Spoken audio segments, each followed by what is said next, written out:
Hey everyone, this is William from Proxywars. Today, I'm painting the textured bases I sculpted for the Bug Army Warcamp Kickstarter, and we're keeping things ultra simple. I start with a cheap black spray primer. Nothing fancy, it's literally a $1 can. Once it's dry, I move on to the ground areas and give them a heavy dry brush with a mid-brown color. You can also use two thin coats of something like oak brown if you prefer. Now, the paint I'm using here is this old, super affordable brown acrylic I bought years ago.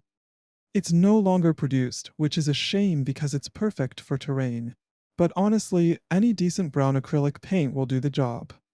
If I had known, I would have bought 10 pots instead of 2. Next, for the metallic areas, I do a dry brush with plate mail metal.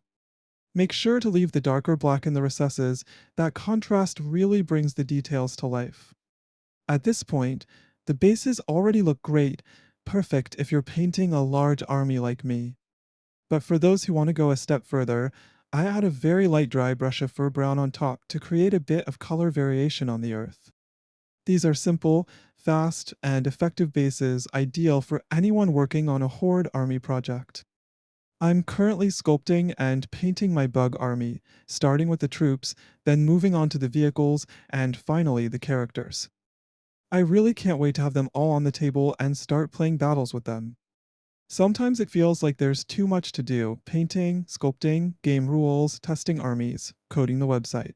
But honestly, I love every part of it. If you're like me, passionate about all of it, you'll know exactly what I mean. If you want to check out the Kickstarter, the link's in the description. This biome is something I've wanted to make for years, and I finally couldn't resist any longer. Thanks for watching, and I hope this quick guide helps you paint your own bug army bases faster and easier. See you soon on the battlefield.